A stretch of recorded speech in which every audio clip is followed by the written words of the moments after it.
Good evening everyone. आज की video में हम डिस्कस करेंगे क्या हम आईटीआर जो है वो फॉर्म 16 के बिना फाइल कर सकते हैं। अगर हमारे पास फॉर्म 16 नहीं है तो क्या फिर हम आईटीआर फाइल कर पाएंगे या नहीं कर पाएंगे। तो इसके लिए हमें क्या करना चाहिए, व्हाट टू डू। यहाँ पे इस वीडियो में हम स्टेप बाय स्टेप उसी चीज़ को डिस्कस करेंगे। अगर आपको ऐसे ही कोई भी टैक्स के रिलेटेड, आईटीआर फाइलिंग, टीडीएस के रिलेटेड इंपॉर्टेंट वीडियोस चाहिए, आप अपने चैनल टैक्समिंट को जो है वो सब्सक्राइब करें और इसके बेल आइकन को प्रेस कर दें ताकि सारी अपडेट्स आपको मिलती रहे। तो हम बढ़ते हैं अपने वीडियो में आगे। यहाँ पे है why you might not have form 16। आपके पास फॉर्म 16 जो है वो क्यों नहीं हो सकता है। या तो आपने जॉब स्विच करा होगा, ठीक है, विदाउट फाइनल फॉर्म 16 लिए हुए अपने कंपनी से, एम्प्लॉयर से, या फिर एम्प्लॉयर ने डिले किया होगा कि इशू नहीं करेंगे वो आपको फॉर्म 16, या फिर फ्रीलांसर हो गए आप, ये कंसल्टेंट होंगे जो फॉर्म 16 के लिए एलिजिबल नहीं होते हैं, ठीक है। ये तीन सिचुएशंस हो सकते हैं, तीन क्राइटेरियाज है जिसकी वजह से हमारे पास फॉर्म 16 नहीं हो सकता है, आपके पास फॉर्म 16 नहीं हो सकता है, ठीक है। हमें क्या करना चाहिए, can you still file ITR without form 16। क्या फॉर्म 16 के बिना आईटीआर फाइल कर सकते हो?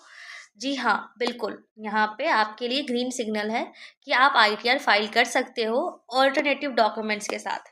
मतलब अगर आपके पास फॉर्म 16 नहीं है तो उसके अलावा जो ऑल्टरनेटिव डॉक्यूमेंट्स हैं जो मैं डिस्कस करूँगी आपको, अगर वो आपके पास है तो फॉर्म 16 के बिना भी आप आईटीआर फाइल कर सकते हो। क्या होना चाहिए आपके पास? आपकी सैलरी स्लिप होगी, वो तो आपको मिलती है, आपके मेल पे भी आती होगी। बैंक स्टेटमेंट्स होते हैं आपके पास, और टैक्स डिडक्टेड डिटेल्स भी होता है कि कितने टैक्स आपके डिडक्ट हुए, ये सारे आपको मिल जाते हैं, ठीक है। इसको इकट्ठे कर ले, आपने सभी चीज़ों को वेरीफाई कर ले फॉर्म 26AS और AIS से। ये दोनों कहाँ मिलते हैं आपको? ये इनकम टैक्स की पोर्टल पे मिल जाएंगे आपको, इनकम टैक्स की पोर्टल पे मिल जाएंगे आपको, ठीक है। फॉर्म्स में 26AS और AIS अगर आपको नहीं पता है तो मेरे प्रीवियस वीडियो देख लेना, वहाँ पे आपको इसकी जानकारी मिल जाएगी। उसके बाद स्टेप बाय स्टेप प्रोसेस क्या है, अपने सारे मंथली स्लिप्स को जो है वो गैदर कर ले आप, पूरे 12 मंथ्स के। फॉर्म 26AS को डाउनलोड कर ले और AIS को डाउनलोड कर ले इनकम टैक्स के पोर्टल से। एनुअल इनकम और डिडक्शंस को आपने कैलकुलेट कर ले, कितनी आपकी इनकम हुई, कौन कौन से डिडक्शंस हैं, और फिर उसके बाद आईटीआर फाइल करें ITR 1 के थ्रू। ITR 1 के लिए ही एप्लीकेबल है ना, अगर आप सैलरीड पर्सन है तो वो फाइल करना होगा। आगे देखते हैं। अब आप कहेंगे कि मेरी इनकम डिटेल्स मुझे कहाँ से मिलेगी, ठीक है। आपकी सैलरी स्लिप से आपको ग्रॉस इनकम मिल जाएगी कि टोटल इनकम कितनी है, बैंक स्टेटमेंट से आपको सैलरी कितनी क्रेडिट होती है आपकी, वो मिल जाएगी।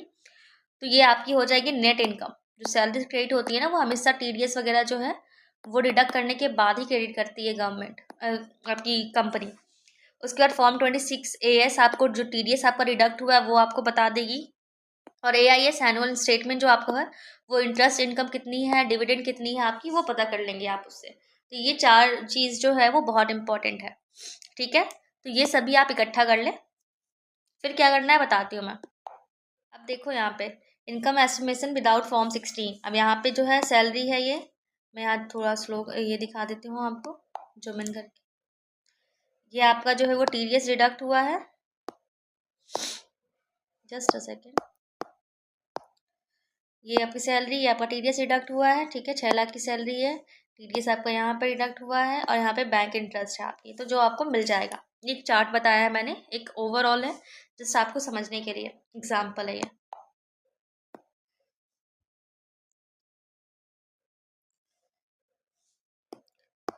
अब आपके दिमाग में आएगा कि यार हम डिडक्शंस कैसे लेंगे, अगर हमारे पास फॉर्म 16 नहीं है तो हमें डिडक्शंस कैसे हम क्लेम करेंगे। आप अभी भी क्लेम कर सकते हैं, उसके लिए सेक्शन 80C है आपका, ठीक है, जो कि आपको, जिसमें अगर आपकी LIC, PPF, EPF, ELSS, tuition fees etcetera है, आप सेक्शन 80C के अंदर डिडक्शंस ले सकते हैं। सेक्शन 80D के अंदर डिडक्शंस आप मेडिकल इंश्योरेंस अगर आप करते हैं, उसकी पेमेंट करते हैं तो ले सकते हैं। 80TT के अंदर आप सेविंग्स अकाउंट का अगर इंटरेस्ट आपका है तो उसके लिए ले सकते हैं। और HR में आपका अगर रेंट पे कर रहे हैं या फिर रेंट रिसीप्ट अगर आपके पास अवेलेबल है तो आप उसके भी डिडक्शंस क्लेम कर सकते हैं, ठीक है।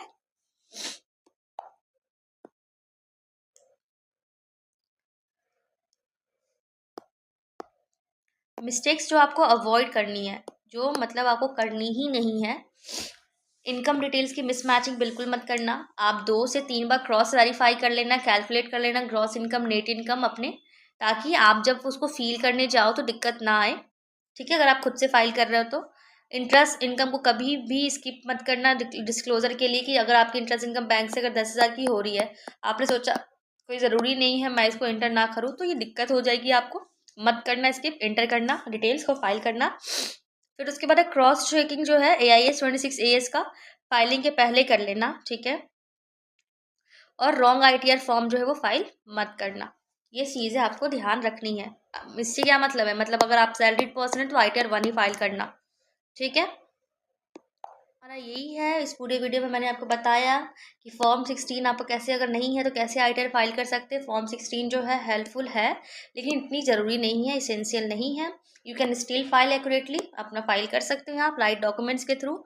और आपको जो है आगे की ऐसी जानकारी चाहिए, आई होप कि आपकी इस वीडियो में क्लियर हो गया होगा कि अगर आपके पास फॉर्म 16 नहीं है तो आप कैसे फाइल कर सकते हैं।